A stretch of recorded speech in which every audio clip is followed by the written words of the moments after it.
On July 29, 2026, Microsoft released numbers that quietly exposed the future of the company. Microsoft Cloud generated $59.3 billion in a single quarter, while Windows OEM and devices revenue fell. The empire built around the desktop was now growing somewhere else. Full-year cloud revenue had already crossed $214 billion, confirming that subscription infrastructure, not the desktop license, now carries the greatest momentum. The most important Microsoft machine was no longer the Windows computer sitting in a home or office. It was the global service layer behind that computer. Azure, Microsoft 365, Enter Identity, Defender, GitHub, databases, collaboration tools, and artificial intelligence delivered from remote infrastructure. That shift changes the meaning of every Microsoft application appearing on Linux, Edge, PowerShell, Visual Studio Code, .NET, SQL Server, Defender, Teams through the web, and Microsoft 365 inside a browser are not isolated acts of generosity toward open source. Together, they form an insurance policy against a future in which Windows is no longer the compulsory entrance to business computing. Microsoft is separating the value of its ecosystem from the operating system that once protected it, ensuring that customers remain Microsoft customers even after leaving Windows. But one fact must be established before the story goes any further. As of August 3, 2026, Microsoft has not announced a complete native Linux edition of the Microsoft 365 desktop suite. Word, Excel, PowerPoint, and Outlook have not simply been rebuilt as ordinary Linux applications. Public support pages still direct Linux users toward Microsoft 365 for the web rather than a full desktop installer. The real strategy is more sophisticated. Microsoft is moving the services, runtimes, management tools, security layers, development platforms, and browser-delivered versions that make its ecosystem useful. It does not need to port every Windows interface if the essential experience can follow users through the cloud. This is not Microsoft conceding defeat. It is Microsoft refusing to let the possible decline of Windows become the decline of Microsoft. The company is preparing to survive the death of operating system exclusivity by making the operating system increasingly irrelevant to its revenue. For most of personal computing history, that would have sounded impossible. Windows was not merely one Microsoft product. It was the terrain on which the rest of the company's advantages were built, defended, bundled, and transformed into global standards. The operating system controlled the application interfaces, Office controlled the document formats, Active Directory controlled workplace identity, Internet Explorer once controlled access to web applications. Hardware manufacturers paid to preload Windows, and developers targeted it because nearly every customer already lived there. This created one of technology's most powerful feedback loops. Users needed Windows because applications supported Windows. Developers supported Windows because users needed Windows. Businesses standardized on Microsoft formats because partners, employees, governments, and suppliers already depended on them. The NT kernel became the hidden foundation of that system. Introduced through Windows NT in the early 1990s, it evolved into the core beneath modern Windows desktops, servers, authentication systems, drivers, and enterprise policies. Microsoft's software identity became inseparable from that architecture. Its greatest commercial weapon was backward compatibility, allowing decades of software and institutional habits to accumulate around one platform. Yet the internet slowly attacked the value of the operating system boundary. Email moved into browsers, documents became collaborative web objects, applications became subscriptions, data moved into remote databases, and the most important interface on the computer became a standards-based browser running code supplied by a server. Then smartphones proved that Microsoft could lose control of the dominant operating system without destroying demand for Microsoft services. Windows Phone disappeared, but Outlook, Office, Teams, OneDrive, Edge, and Microsoft Authentication remained available on Android and Apple devices. That failure delivered a brutal strategic lesson. If Microsoft insisted that every customer enter through Windows, competitors could lock Microsoft out of the platforms where users were moving.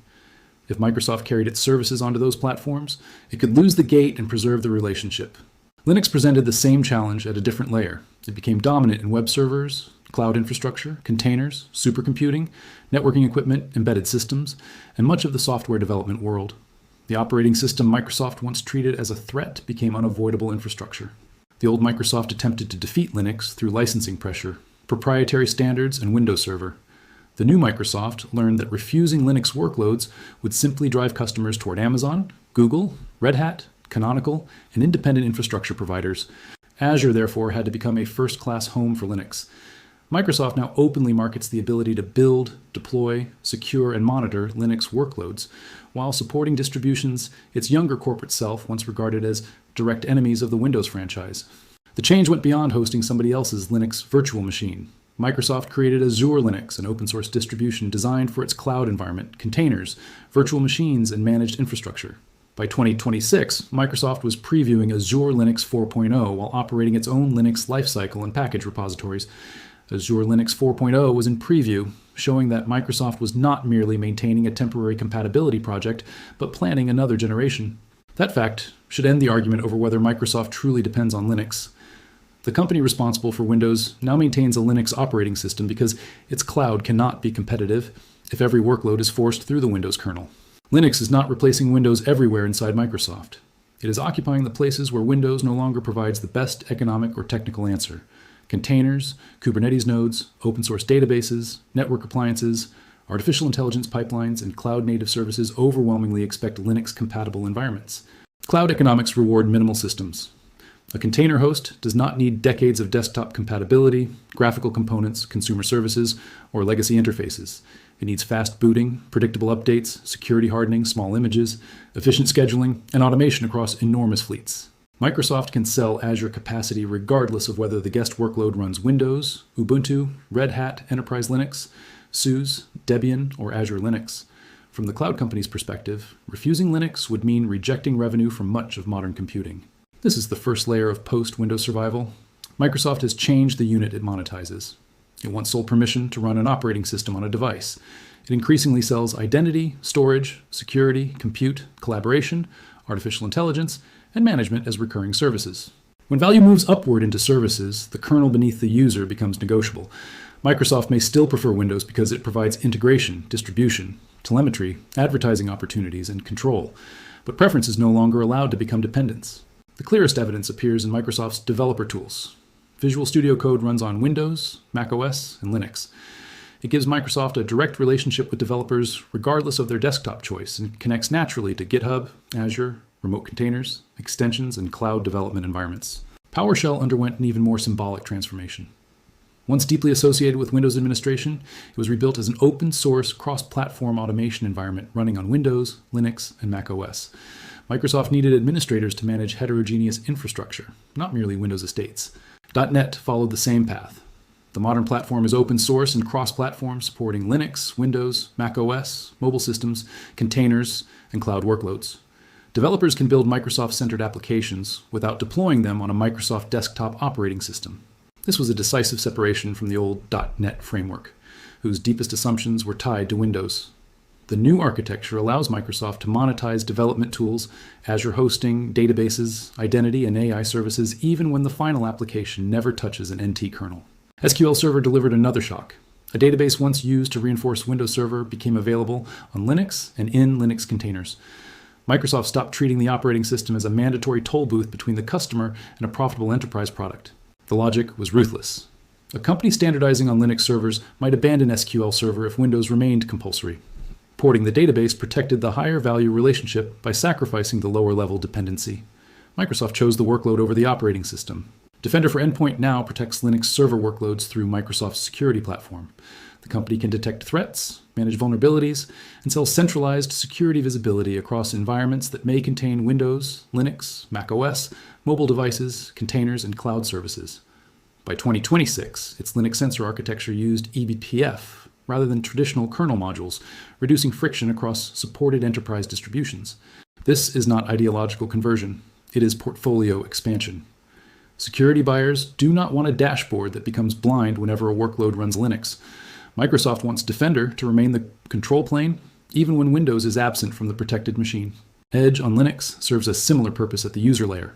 The browser carries Microsoft Search, synchronization, enterprise policies, identity, security integrations, and access to web-delivered services onto a competing operating system without requiring Microsoft to control that system's kernel. Once the browser becomes the application platform, Microsoft can reach a Linux user through the same account, cloud documents, Copilot services, enterprise policies, and subscription entitlements that reach a Windows user. The operating system becomes one layer beneath the commercial relationship. Teams reveals how aggressively Microsoft is willing to use that abstraction. The earlier native Linux client gave way to a progressive web application approach, allowing Teams to be delivered through browser technologies while still behaving more like an installed application. This was less a retreat from Linux than a retreat from maintaining a separate native client whose economics no longer match Microsoft's web strategy. A progressive web application can receive updates from the service, integrate with parts of the desktop, create launch icons, handle notifications, and avoid the cost of maintaining an entirely separate native application stack for every operating system. For Microsoft, this creates enormous leverage. One web-centered product can serve Windows, macOS, Linux, Chrome OS, and future platforms with fewer divergent codebases. Features can be deployed from the server, and the customer remains tied to the Microsoft service rather than a local executable. Microsoft 365 follows the same direction. Word, Excel, PowerPoint, OneNote, and Outlook are accessible through browsers on Linux, although Microsoft acknowledges that some features may be unavailable compared with desktop editions. The gap remains real, especially for advanced workflows. Microsoft officially supports those web applications in Edge, Firefox, and Chrome on Linux, while warning that some capabilities may differ. That limitation is strategically important. Microsoft has not yet surrendered the Windows advantage completely. Complex Excel models, macros, add-ins, specialized Office integrations, offline behavior, and exact compatibility can still keep organizations dependent on Windows or macOS desktop applications. But the web versions change the migration equation. A Linux user who once lost access to Microsoft documents entirely can now perform a growing share of everyday work without booting Windows. Every improvement to the browser version weakens the operating system's exclusive hold. The long-term destination may not be a traditional Linux port of Office at all. Microsoft can instead make the web client powerful enough that the question of a native port becomes less commercially important. The application lives in the service, while Linux merely supplies the browser. This allows Microsoft to decouple from NT without openly abandoning it. Windows remains a premium integration surface for local features, hardware experiences, enterprise management, gaming, and AI. Yet the core business relationship survives on any device capable of securely reaching Microsoft's cloud. The transition also changes software updates. Traditional desktop applications ship large platform-specific packages and must account for local dependencies, operating system versions, and hardware variations. Web applications can move much of that complexity to servers controlled directly by Microsoft. That control can improve consistency and security, but it also increases dependence. The user receives new features quickly, yet loses much of the ability to preserve an older interface, inspect a complete local program, block unwanted changes, or keep working after service access disappears. This is where the claim of Microsoft conceding user sovereignty becomes misleading. Microsoft is conceding some operating system exclusivity, but it may be replacing it with something even more centralized. Account-based control over applications, data, identity, licensing, and artificial intelligence. A native program can often be isolated, versioned, backed up, and executed without contacting its developer. A cloud application can require authentication, subscription validation, remote storage, policy approval, and permanent network connectivity before the user can reach personal work. Linux may control the local kernel while Microsoft controls the service above it. That is not complete liberation. It is a transfer of the dependency boundary from the operating system to the cloud account. The owner may choose the operating system, yet remain unable to use essential documents or communications without permission from a remote identity system. The strategy succeeds because most organizations care more about continuity than ideological purity. They want documents to open, meetings to connect, identities to synchronize, security alerts to appear, and employees to collaborate from whatever device they already use. Microsoft can satisfy those needs without winning every operating system battle. In fact, supporting Linux can reduce the motivation for customers to abandon Microsoft's higher-level services during a desktop migration. Compatibility becomes a retention mechanism, allowing the company to follow customers instead of forcing them to remain on one local platform. Imagine a government replacing Windows on thousands of workstations.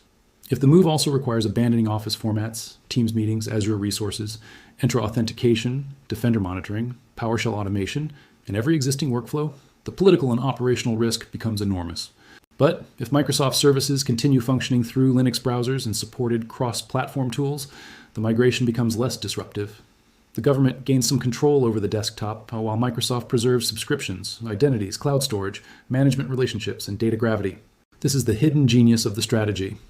Microsoft no longer needs to stop a Linux migration at the door. It can enter the migration, offer compatibility, and ensure that the customer changes the visible operating system without escaping the Microsoft ecosystem underneath the workflow. The same principle applies to developers. A programmer may use Fedora, Ubuntu, Arch, or another distribution while spending the entire workday inside Visual Studio Code, GitHub, Azure, .NET, Teams, Edge, and Microsoft-hosted AI services. From Microsoft's financial perspective, that user has not truly left. The Windows license may be gone, but multiple recurring, data-rich, strategically valuable relationships remain. A lost one-time operating system fee can be replaced by years of cloud, security, developer, storage, and artificial intelligence subscriptions. Windows Subsystem for Linux completes the mirror image. On Linux, Microsoft brings its services to the user. On Windows, it brings a genuine Linux environment to developers who might otherwise leave Windows for access to Linux tools. WSL allows unmodified Linux distributions, command line utilities, development stacks, containers, and graphical applications to operate alongside Windows. It reduces the cost of remaining on Windows while acknowledging that modern development increasingly requires Linux compatibility. It even supports Linux graphical applications and GPU acceleration, narrowing the practical difference between leaving Windows and bringing Linux inside it. This is not an admission that NT has failed technically.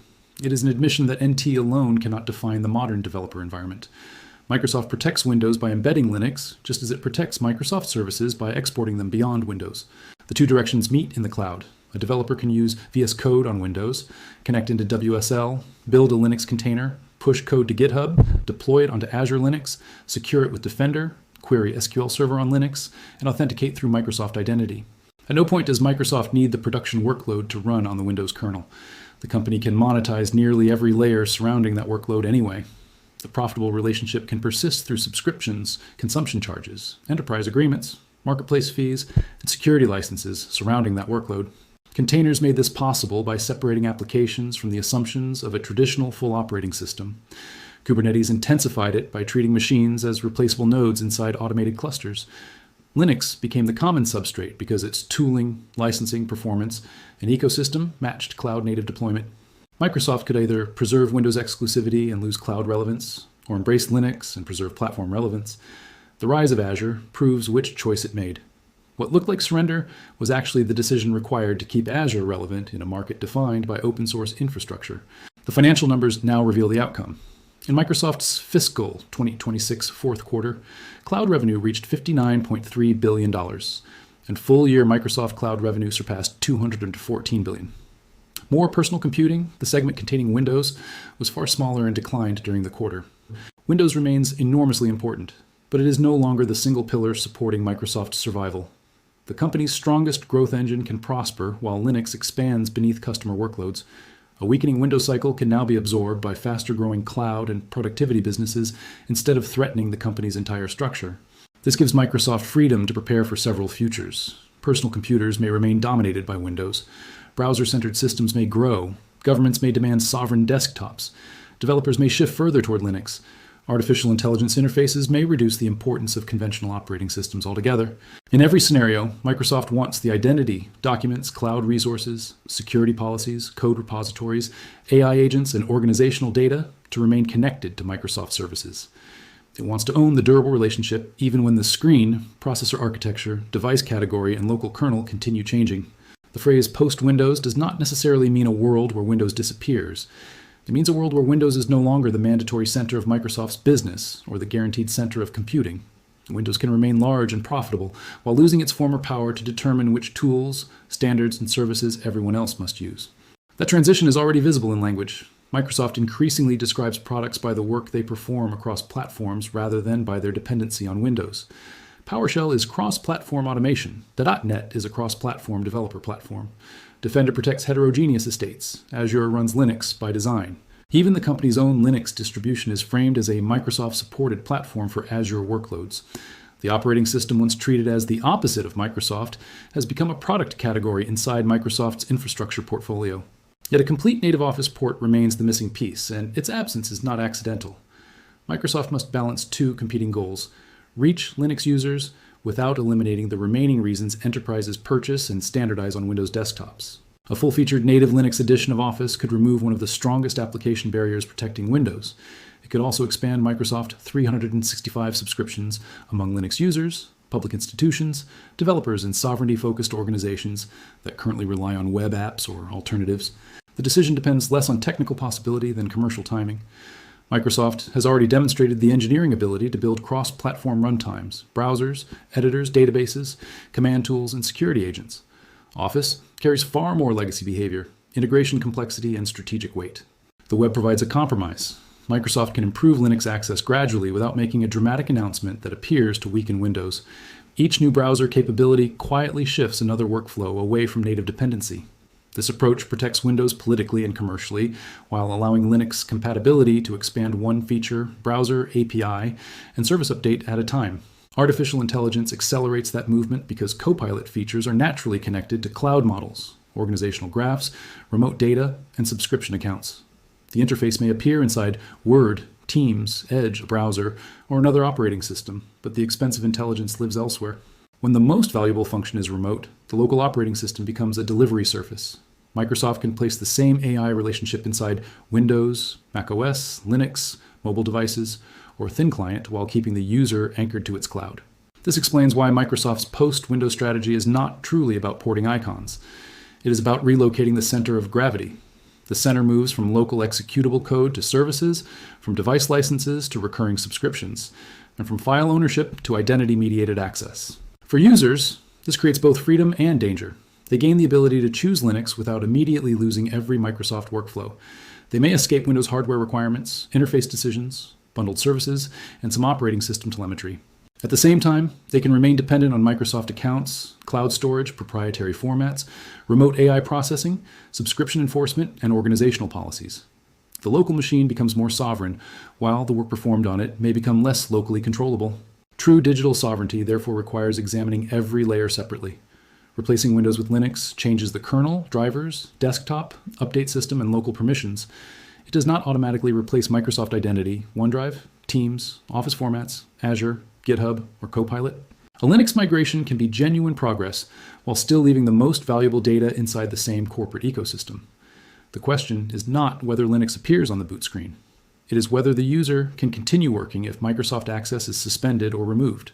Open document formats, local backups, exportable mail, independent authentication, replaceable cloud storage, and applications capable of offline work matter more than symbolic operating system allegiance.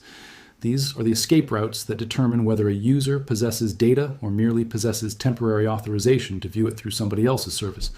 Microsoft understands this better than almost anyone. By supporting Linux at carefully selected layers, it can appear compatible with sovereignty while preserving the dependencies that generate recurring revenue and strategic control. Its strategy assumes that most migrations will change the lowest layer first while leaving identities, formats, collaboration networks, and accumulated data behind. This does not make every cross-platform product malicious. Edge on Linux can be useful. PowerShell can simplify administration. .NET can expand developer choice. SQL Server on Linux can reduce unnecessary infrastructure constraints. Defender can protect mixed environments from real threats. The strategic effect emerges from combination. Each product removes one reason to reject Microsoft when adopting Linux, and together they make it possible for Microsoft's ecosystem to outlive Windows dominance. The ecosystem becomes portable across operating systems while remaining commercially centered on Microsoft's accounts, standards, administration, and cloud infrastructure. Competitors are following the same logic. Software companies increasingly build browser clients, Linux agents, container images, cross-platform runtimes, and cloud APIs because no vendor can safely assume that one local operating system will control every customer forever. Microsoft has simply taken the strategy further because it has more to lose. Windows created the company's historical monopoly, but defending that monopoly too aggressively could isolate Microsoft from the infrastructure replacing it. The company is therefore performing a controlled retreat from exclusivity while advancing into services. It gives up the demand that every workload run on Windows so that more workloads can run through Microsoft. Windows captures users who remain inside Microsoft's preferred environment. Linux support captures users and workloads that would otherwise leave the company entirely. The company wins either way, provided the user continues authenticating, subscribing, synchronizing, and processing valuable work through Microsoft-controlled services. The post-Windows survival plan is not waiting for a collapse. It is already operating. Every Linux package in Microsoft's repositories, every Azure Linux node, every cross-platform .NET application, and every Microsoft 365 session opened through a Linux browser proves that the separation has begun. What remains uncertain is how far Microsoft will take it. A native Office suite for Linux would mark a historic threshold, but Microsoft may never need to cross it if web applications, remote desktops, PWAs, and AI interfaces erase enough of the functional gap. The stronger the browser becomes, the less visible the retreat appears. Users believe they have moved to Linux while Microsoft continues supplying the documents, meetings, security, identity, code, and intelligence through tabs and background services. That is why the story should not end with the triumphant claim that Redmond has conceded sovereignty to open source. Microsoft has conceded that open source infrastructure cannot be excluded. Sovereignty itself remains contested above the kernel. Linux has broken Windows' monopoly over where Microsoft software can run. Microsoft is now trying to ensure that this victory does not break Microsoft's monopoly over how organizations collaborate, authenticate, store data, and purchase computing. The next battle will not be fought over which logo appears during startup. It will be fought over who holds the keys, where the files remain usable, which services can be replaced, and whether a machine continues serving its owner when the cloud says no. Microsoft is preparing for that battle by becoming less dependent on Windows than many Windows users realize. The operating system that created its dominance is becoming one distribution channel among several, rather than the boundary beyond which Microsoft disappears. And if the day arrives when Windows is no longer the world's default desktop, Microsoft intends to be waiting on Linux already, inside the browser, inside the terminal, inside the data center, and inside every cloud account that survived the operating system beneath it.